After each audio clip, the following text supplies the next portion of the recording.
asked my co-host to try an experiment with me and take a possibly controversial topic and have an open discussion about it. I find this a bit scary, and I'd like to start with a few points about the discussion itself before getting into the topic. First, that any views expressed in the discussion are the views of the speaker at that moment in time, and not an official position of IGES. They may also not be the speaker's view at the end of the discussion, because, and this is point 2, we're trying our best to keep an open mind during this discussion, giving other speakers respect, the benefit of the doubt, and keep open the possibility of having our minds change during the discussion. And finally, I'd like to ask you to be kind enough to do the same. If you disagree with one or all of us, please just give us the benefit of the doubt. We're putting ourselves in a vulnerable spot, having an unscripted discussion, and trying to be as open as possible. So please just take in the discussion with that same sense of openness, whether you agree or not. So with that said, let me introduce the question to kick off this experiment. I think there have been several events in recent years, Russia's invasion of Ukraine being the most recent one, that have called into question the utility or effectiveness of these large intergovernmental bodies like the UN. I'm interested in looking at a slightly more focused question, namely looking at mutually agreed targets coming from parts of these larger bodies. From the Convention on Biological Diversity, or CBD, that would be the Aichi targets, I guess. And the largest one, maybe the one that will take most of the focus here, is the Sustainable Development Goals, or SDGs. Now, my first instinct when hearing about the SDGs or similar sets of goals is skepticism on a number of fronts. Clearly, there are problems with these efforts. It's probably impossible to completely eliminate bias from development and implementation of these goals, and there will always be power disparities at play. Movement towards the goals will also not be evenly distributed. But I guess the question that I'd like to discuss here is, are these efforts moving us in the right direction? Are we moving asymptotically toward a perfect world, or are we metaphorically bulldozing and rebuilding the global neighborhood into a uniform new block modeled after the powerful Platonic ideal of what society should be, disregarding all the diverse beauty that we had before? To put that question in a little bit shorter form, are these goals effective enough to help us avoid the disasters we're hurtling towards? And did they move us towards the good? What do we sacrifice with this approach? It's a huge topic, and I'm not going to dictate where we dive into it. So if anyone has some thoughts on this, let's go from there. I mean, maybe first to get into this big question, first, maybe I want to ask a counter question is, the SDGs, right? Sustainable Development Goals, as they are called. They're part of Agenda 2030. And the idea was, when all governments of the world agreed to them in 2015, that they'd be achieved by 2030. Will they be achieved in 2030, you think? What do we think? And Simon, I was actually wondering even if we should take a step even further back and sort of talk about what the SDGs involve, because I mean, maybe just to very quickly define them. And I'm sorry to sidestep your question for the time being, but let me just give a very quick definition from a very layperson's definition from my side. From what I understand, they try to encompass all goals related to making the planet a more sustainable place, but not just sustainable, also a better place. Yeah, it's importantly both of those things. So there are things like industry involved, not just about saving biodiversity, for example, and mitigating harm. It's also about, traveling towards making life better for people. And so they cover everything from the environment, and that itself is divisible into different parts, to economic or economy-related or economy-oriented goals, to society-oriented goals, including poverty alleviation and alleviation of hunger. So very diverse. But I think that, please disagree with me if I think you guys probably all have a slightly better idea of the overall idea of what they mean than I do. But just to go back to that first definition, I would say that they aim to do two things: to make the world a better place for everybody, and to do that in a sustainable way, so that it's not just achieving a goal in the short term. Okay, I think that's a good addition. It doesn't actually. So what I actually wanted to say with what I was trying to say, I think links very well with, and you're right. Maybe we should talk about what these goals are and what they encompass. But and maybe then later get into the point I was trying to make is, so if we say that these goals, they encompass human development, prosperity, human well-being, but also environmental sustainability, keeps us within planetary boundaries, takes care of the necessary economic activity to pay for, prosperity and human well-being. So, okay, if we say that those goals are the good, we aspire for those goals. That's what I wanted to ask. If that's what they do, but then the hidden critique in my question is, then why aren't we achieving them? We aren't achieving them by 2030. The latest projections now, which I believe were even prior to COVID, so the situation looks probably even more difficult now after COVID, 2 years of COVID. But the latest projections were that we would achieve the SDGs in 2065. So that causes me to then question, then either the goals don't encompass the good, or something else is happening, because we're not moving towards the goals. Several of them are experiencing regression, especially the environmental ones, actually. Mm-hmm. So are they even what we aspire to? I guess that's my question. Well, I think it's one thing that sort of comes up immediately is the fact that if you're going to be as comprehensive as that, you can't expect to be able to move forward without trade-offs between goals. So that's something we've spoken or touched on previously already. So, that's a key thing, which I think we'll probably automatically get into. But can I just quickly throw something else into the kind of initial discussion mix? It's also responding to that, Simon. But the Millennium Development Goals, which ran from, was it 2000, right? To 2015, right? The way they were conceived was very different to the way the SDGs were conceived, as far as I understand. So basically, Kofi Annan, who was then the Secretary General of the UN, got together with a very small group of people sort of at his sort of level of officialdom. And this is probably an oversimplification of the story, but they sat together and put these goals together. So they were done with a much smaller number of people. They really didn't consult very widely at all. There were a far smaller number of goals. There were 7. And I don't actually know or remember how the targets there were 8, indicated. Actually. Was it 8? Okay. 7 plus 1, yeah. Right, okay.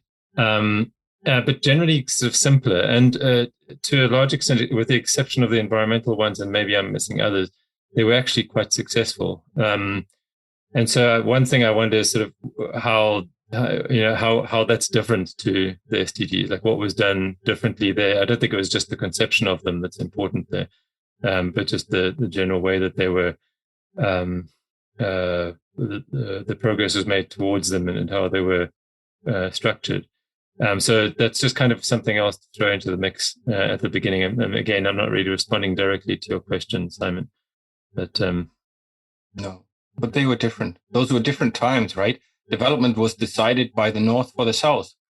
The MDGs, the Millennium Development Goals, were sort of goals that were supposed to help direct ODA, that means official development assistance, and direct it towards like those 8 human development goals, like gender equality, maternal mortality, hunger. Right. So just to spell that out, and thanks for mentioning that. So the MDGs were for the developing world. They were not aimed at the developed world. They were aimed at the developing world. Whereas and that's kind of, again, I'm just going on what I've heard, what I've been told. But the major difference definition wise of the SDGs is that they're supposed to be for everybody, whether they're from the developed or the developing world. Is that correct understanding? I don't want to mislead listeners. I think so. Yeah. I think that's also what I learned when I learned about the MDGs versus the SDGs. That I also learned that the MDGs were largely successful because they were so vertical and siloed and targeted. But then I think, it's really a question of what we're measuring, right? Like if we have very simple targets and, very well-defined goals and targets and indicators, then it will be easier maybe to achieve, at least like we know what to do. Whereas I'm not really so sure about the SDGs, to be honest. Like there are a lot of targets and then there are a lot of indicators, I guess, to those targets. And to be honest, I don't know what all of them are. The 232 or 234 indicators. Yeah, that's crazy. That's crazy, right? I mean, I don't know how people are going to be able to, first of all, track all that. I mean, I assume there are a lot of resources that go into even just monitoring the SDGs to begin with, let alone like actually take action on them. So, yeah, I really don't know, but I think you're right that, there is that big distinction between like development is for the so-called, developing countries, and then the so-called developed countries don't need to do that anymore. That was kind of the idea behind the MDGs, whereas the SDGs, maybe this is also why Japan really took it on. They're like, okay, well, everyone needs to become more, everyone has room for more development in a sustainable manner. So I think that is the key word there. Yeah. Every country is developing when it comes to the benchmarks set by the SDGs. Right. Yes. So it's different. But, not to cast a spanner into the works here, but there has been, of course, a lot of sort of evaluation has been done on the MDGs and to what extent they were successful. And I suppose in a way, as Erin mentioned, if you look at sort of the more simple targets and indicators, a lot of progress was made. And if you talk to Jeffrey Sachs or Bill Gates or people like that, they definitely argue that those MDGs, they did focus development to make sure that things are going in one direction. So that was maybe a really good thing. But there are others that say that, for example, if MDG 1 was to eradicate extreme poverty, all right? And if a country that had a lot of poverty, they had like extreme poverty and not so extreme poverty and half extreme poverty and different kinds of poverty. But in order to perform well, you'd go in and target just the extreme poverty, but all the other abject poverty or poverty in different dimensions, poverty depending on what societal group you were from. All of that was not included in the MDGs. So it was a much more simple exercise on improving prosperity, improving the position of people compared to the SDGs, I think. And countries also didn't have the same starting point. So, there were countries that were just about to achieve. So it was easier to go and work with those, whereas countries that had bigger challenges were more difficult to work with. So they focused development in beneficial ways, but also in ways which, in hindsight, may not have been so beneficial. At least according to what I've read. But Simon, just to take that example, because it is a very important one with poverty, like arguably the most important of the SDGs and the MDGs. Arguably. Yeah. There's so many questions in my head. but basically, I think that, and I'm worried about getting too specific here, but I think that if you measures to raise people out of extreme poverty are likely to raise people out of poverty as well, medium level poverty. Like, why would you assume that wouldn't be the case? No, I'm okay. So I'm not saying it did or it didn't, but let's say, like, first of all, it begs the question: how do you measure poverty? Back then, poverty was $1 a day. I don't know. I mean, have you tried living on $1 a day? I have tried it in my early backpacking days when I ran out of money. I lived on $1 a day for a while. That wasn't fun, but I think I still had an insurance somewhere, so it wasn't really $1 a day. But so I'm sure that the first question is like, who sets the boundary between poverty and extreme poverty? And the way you set it will affect your result as well. So if you set it too high, your task is too big to get people above that threshold. If you set it too low, like $1 or $1.25, then your task is really well. But then if you're making $2.50 a day, still suffering, and or if you're living in a patriarchal society where your husband makes $10 a day, but you only get 50 cents because you're a woman, your lot is still in trouble. So it's really complicated when we're talking about poverty. And I think that's partly as a result of a very different process to articulate or define the SDGs, as you mentioned in the beginning, which was really almost all countries in the world that came in and wanted to have a say. The exercise has become much more complex, so complex that it's almost, you kind of get lost in it. Mm. Mm-hmm. So, Erin, please jump in anytime. Yeah. Yeah. I'm just thinking. I'm okay. Yeah. Let me just a quick disclaimer is that like virtually everything I say here is stuff that I'm not informed enough about, and the kind of things that I don't feel particularly strongly about, but kind of like hypothesis from one hypothesis to the other. But so one is that my impression is that the SDGs, more than other goals and targets like the Aichi biodiversity targets that Bob mentioned earlier, are aspirational rather than, I don't know what the opposite would be, but they're really kind of, they're not very technical or scientific or specific. And so they're kind of, it's almost like something for countries to keep in the back of their minds, when they're writing up plans and deciding on policies and that kind of thing. And I would be interested to know, I don't know what the answer is, but I'd be interested to know to what extent success was achieved or not achieved because of, very strategic and specific decisions that were made. And to what extent it was kind of going to happen anyway. And one huge example is the main reason why that poverty goal was so successful in the MDGs is because of China, because of the number of people who were raised out of poverty in China. And that's because a few things. Number one, there were a hell of a lot of people in China. Number two, there were, and to some extent still are, a hell of a lot of people in poverty in China. And number three, the ruling party gradually decided to open their markets, basically, and to remain communist in terms of government, but not in terms of market. And that is what, that is the single factor that's responsible for most of the success of that particular achievement of the MDGs.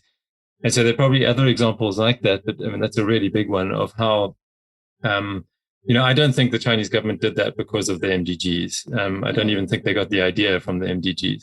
That was just a path that they were already on. And that's kind of where it led to.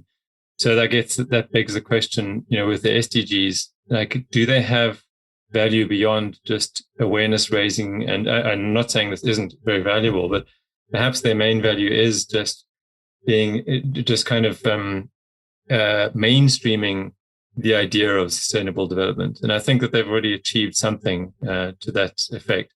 But I think that is my general sense is that that's their value rather than actually strongly influencing government decision makers and policy makers and strategy. But like I say, this is a hypothesis. I don't have a huge amount of proof to back it up, and I don't feel terribly strongly about it, but that's my impression. I kind of share that view. I mean, I feel like maybe there is a difference between the Agenda 2030 and, like, say, CBD or UNFCCC.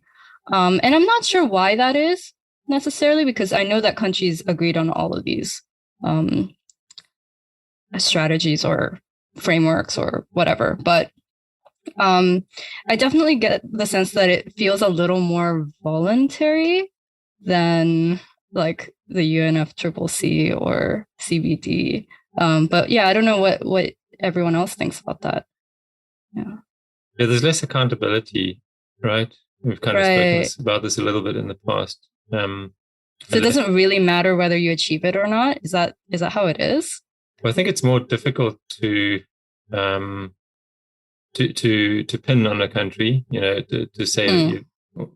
Although, I mean, it's kind of like whether they've succeeded or not is going to come out not in meetings but in data, right? In reports on what the HDI, Human Development Index, is, or the GDP, or whatever it is. So it's a different form of vetting, well, not vetting, but evaluation, I guess. So do you think that the reason that SDGs is more tends to be more voluntary on I guess on whether it's achieved or not, how it's measured? I see voluntary national reviews, and everything seems to be more voluntary, as you've been saying. Do you think that's because of the scope of it? Needed to get everybody on board, like you said, the MDGs were focused on developed countries, and I don't know how much say those developed countries had in what those goals. Developing countries, yeah. On what, I don't know to what extent those developing countries had a say in what the Millennium Development Goals were going to be. But is that maybe why the SDGs are more voluntary? Because they're covering a broad spectrum of topics where you have a lot of stakeholders who would want to be involved, and it's covering the entire globe. And then the second thought I had on that is that it seems like everyone's saying that the SDGs is a kind of a new thing, or a different thing, I should say. Aichi targets and the new GBF coming out of CBD and these other the MDGs as well were more focused and more detailed, perhaps. And the SDGs are broad and cover a wide framework. And I can see a difference in how they're known by the public. I don't know if I would see it differently if I was in a developing country, whether I would know the MDGs more. But I honestly didn't know what the MDGs were for half of their existence. And the SDGs are everywhere here right now. Right. I think maybe they're not necessarily, I mean, maybe it's because we live in Japan that they're just everywhere, but like just, when you walk around town and so forth. But I lived in New York for 2 years, and literally you didn't see the SDGs anywhere, except for like in and around the UN building. Yeah. So, I mean, I think there's a question of like, how many people actually know about this. Yeah, too. I think it has gathered a bit of steam here, Erin, over the years. So you were there a few years ago. Yeah. Before COVID. Yeah. So maybe that's one thing. Another very quick thought is that I think the MDGs are part of the reason for the relative popularity of the SDGs. Although maybe I'm wrong about Bob and I are wrong about the SDGs being more popular. But if they are, I think it's partly because the MDGs kind of laid the ground for them. Those who knew about the MDGs would obviously know about the SDGs, and there was a bit of a continuation there. But are they, Andre? I mean, I think we've also discussed that in a previous episode. But also, I mean, are the Aichi targets, or what will be expected with this new global biodiversity framework? Will that be binding? Is that binding on governments? No, it's not. It's not. No.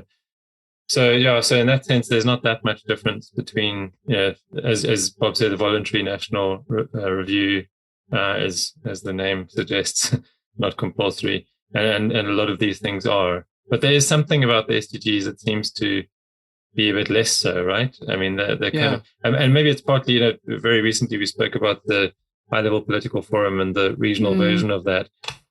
These forums are not, they don't scrutinize progress to the same extent as others, do they? Or do they? No. My feeling is that they create my perception, just very personal perception, is that they create sort of a indirect peer pressure through this norm setting. You see what others are doing, and you feel that, I mean, you as a government, you hear what other governments are doing and tackling, and you feel that you should be doing the same. And it creates that sort of, in that sense, the SDGs, they're those 17 colorful goals and trying to set a new norm or a new frame for discussion around what is development, what's the good world what's the goal, right? They're goals.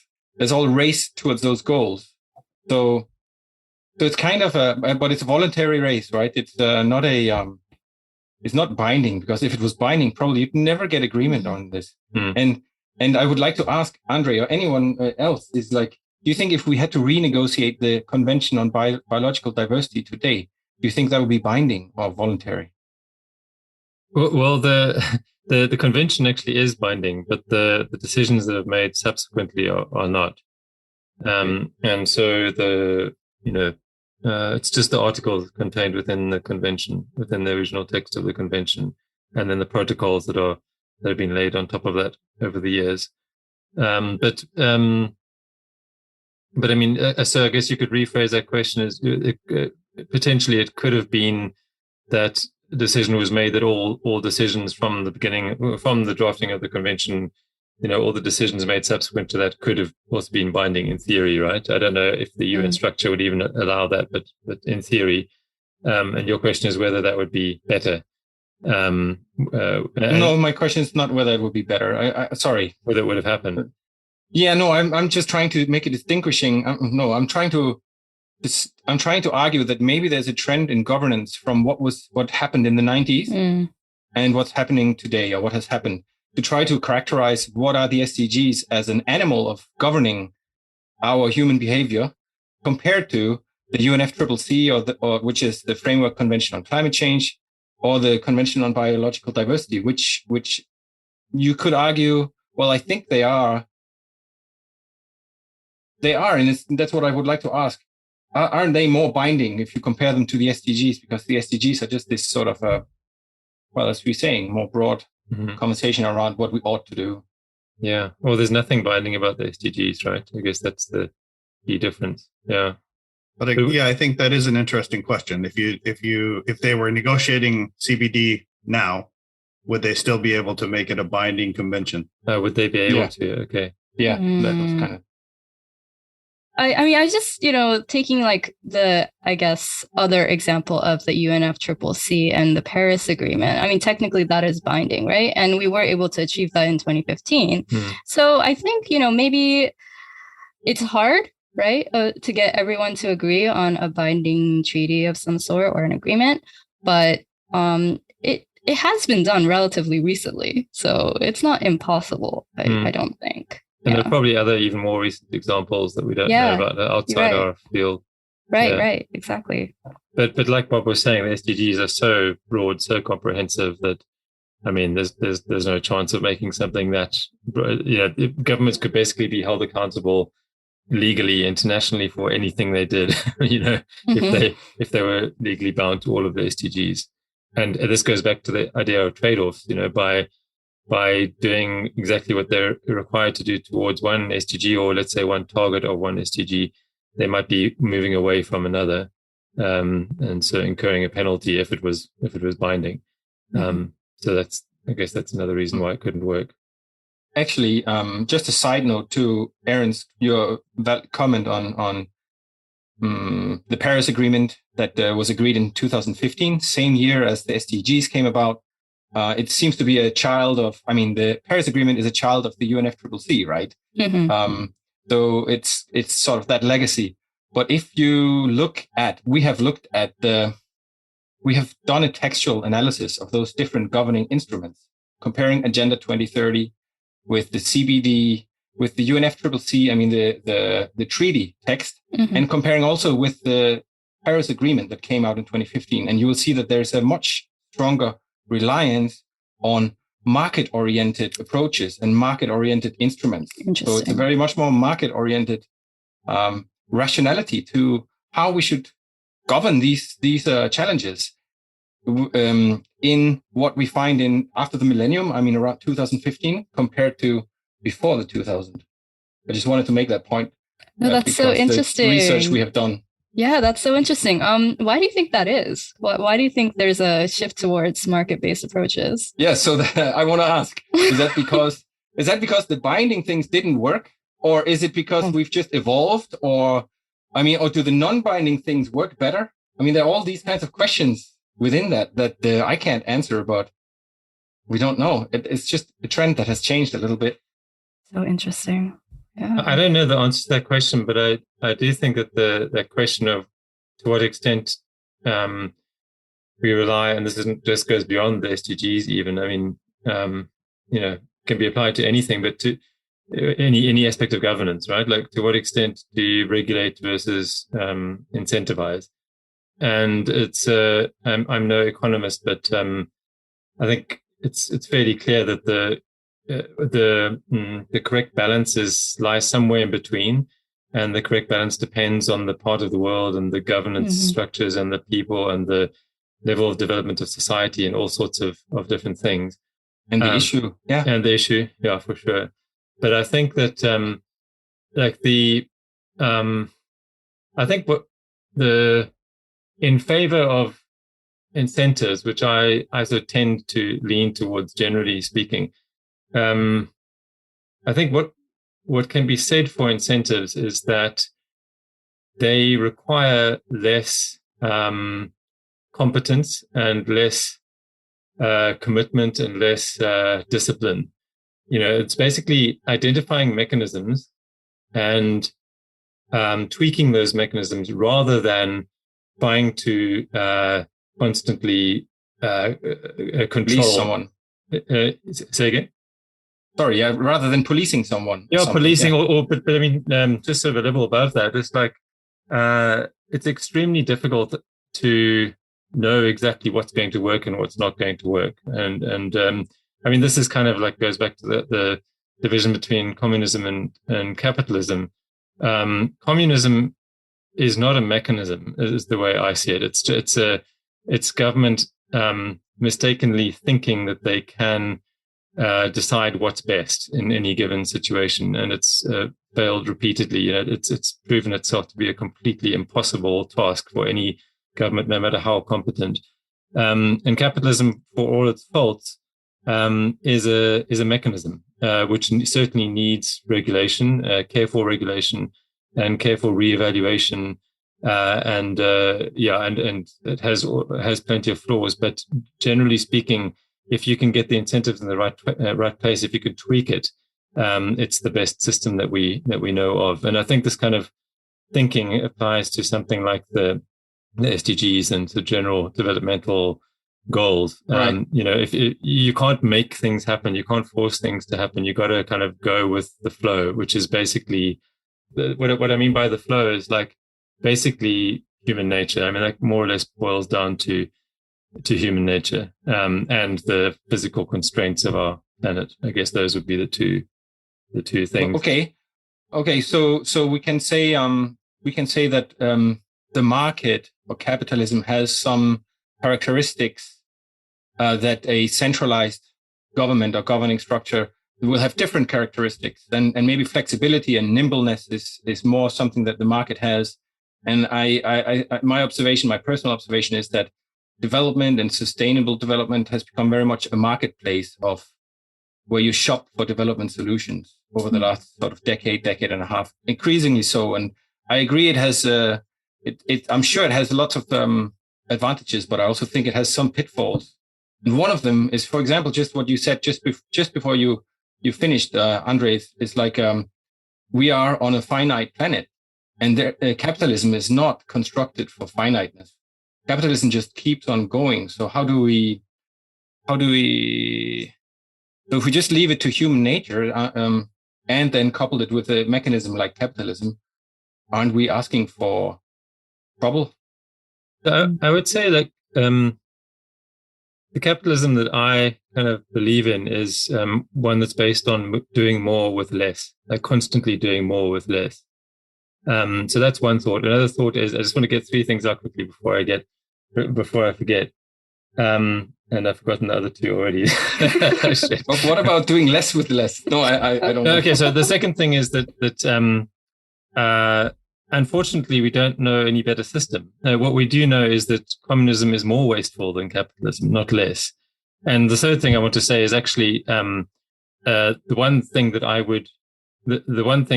does work better in communism, and this is again demonstrated quite well by China, is, and this is actually, Simon, contrary to what you're saying now, you said indicating that the capitalist system would be more nimble, but actually I think a communist system is more nimble because it means that a government, or maybe not necessarily, well, kind of authoritarian / communist system is able to react to changes immediately. These governments can make things happen overnight if they decide they want to change something. They just say that that's the new rule, and then it gets followed or else. And democratic capitalist systems don't work like that. So this is kind of just to give socialism or communism its due. That is one thing to be said for it, I think. But I've kind of mixed two separate things there. The main thing that you were pointing out there was like whether you were pointing out that capitalism can't keep on going, like economic growth can't keep on growing. But that depends on what you mean by economic growth. And I'm really out of my depth there, but my kind of GDP. Eh? Yeah, GDP growth.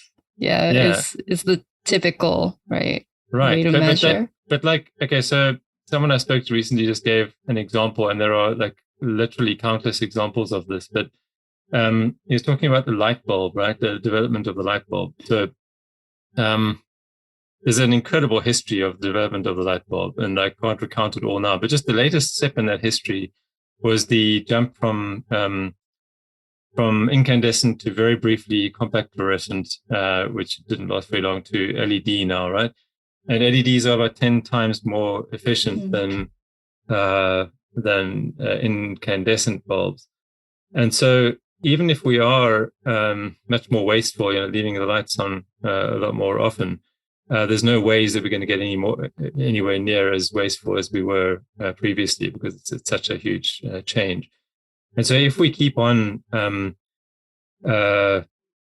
being this efficient, and I mean, I just think that innovation and technology I don't want to be labeled, although I probably am, or have become a bit of a technophile. I just think that that's the only realistic way that we're going to be sustainable at this stage, at this point in time. It's just kind of being innovative and choosing the most efficient technologies constantly and keeping on getting better at that. Yeah. I think light bulbs, though, in particular, are a good example of places where capitalism, I mean, it's not a free market thing, but if your whole the motivating factor of the market mechanism is economic forces, and you're forgetting about the social forces and things like that, that brings you to the Phoebus cartel, which was a cartel that set the lifetime that light bulbs could last. And we had artificially short-lived light bulbs for, I shouldn't say how many years because I don't know, but it was very short. Yeah, like a very short time. Yeah. Because they it's like that's like planned obsolescence, right? Bob, Yeah. Right.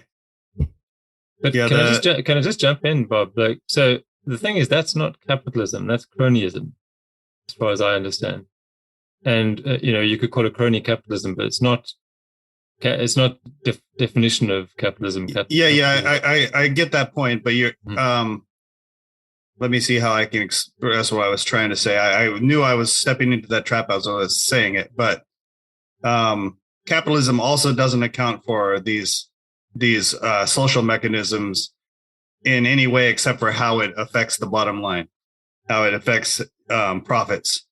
And so I can't remember which economist it was that had this to say about the invisible hand theory from Adam Smith. He said, the thing about the invisible hand, the reason it's so invisible oftentimes is that it's not there. Or maybe it's shaking another invisible hand. And that's, there are places where that free market works great. And it has been it has moved human civilization forward quite a bit in a lot of ways, I think. And technology is on an incredible curve of improvement. The gap between us learning, first making bone axes and moving to using metal axes is much, much longer than the gap between us using metal axes and having computers. So technology is increasing at an incredible rate. And that's partially due to these kind of free market ideas. But we also tend to forget about, I think it leads to tending to forget about the social aspects and equality and things like that. But that's why this is very quickly. That's why I would never advocate for a completely free market. That's why you have to have that balance. I just wanted to add, yes, because Andre, what kind of pure capitalism is it that let me rephrase that. We don't really have a pure capitalism. Well, we have it in the textbook. Yeah, right? No, that's what I mean. But none of this can function. I read somewhere, and that's what made me understand. Like, you cannot even have a capitalist market function without sanction from a government. For example, without guaranteed private property rights, there will be no incentive for a farmer to invest into something that can, increase the production of their land. So we come back to what you said much earlier, that there's a role to play for, I think, both command and control and the powers of markets. But the markets are never pure. The light bulb example is one. And I think cronyism is a tendency. When you say human nature, I mean, greed and seeking for ever bigger items and growth. That is also part of human nature. And that needs, we need to manage that rather than just explaining it away by saying that's human nature. Because if we don't, I mean, I know I'm sounding like a preacher, but if we don't, then that's when we paint ourselves into this corner here, which is, on the one hand, is climate change. On the other hand, it's pollution or plastic and so on. So I think so it's nuance, right? I think the market has many good things, but the market also brings out many bad things in our society. And if it's only the market, if it's only neoliberal, and we need to find a balance and what societies are out there that can show us how that might work. Is the issue of markets, I mean, with respect to the environment, and of course, there are many issues with markets, but is it that there are not enough negative externalities or costs taken into account in, say, like the price of a product or service? Is that the issue? Or, I mean, I'm still on the fence with markets. I believe that they foster more innovation probably than I guess, top down, like command and control type of regimes. But I also think, well, there are other ways in which innovation can come about, right? Like military war, right, is like a huge motivator for different technologies to come about.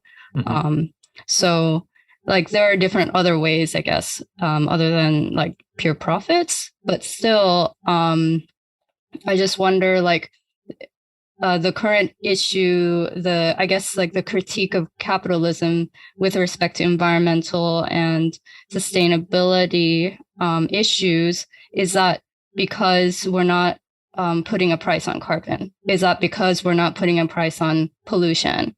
Is that the issue? What do you think? There's you made so many good points there. I mean, okay, so just two quick things. One is that, I mean, the main question is not whether capitalism is good or bad, but whether there's a better option, right? As a general system. And I think that to me, the answer is a very loud no to that one. And then the other thought is that, and these are just two kind of very partial answers to your question, but the other thing is that property rights, both of you mentioned that just now, I think are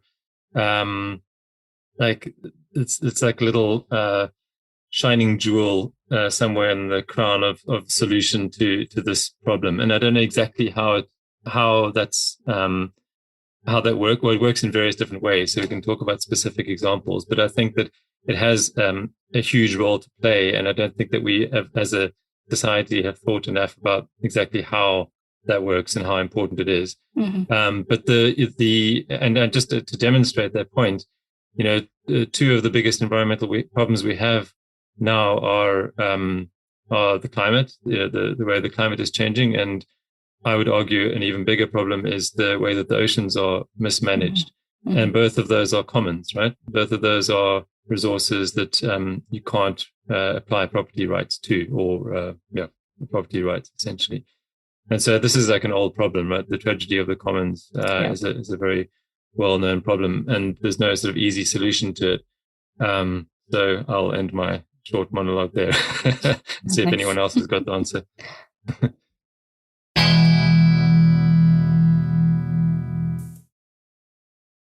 Thanks for listening in on the first half of a longer discussion. We'll bring you the other half in a later episode.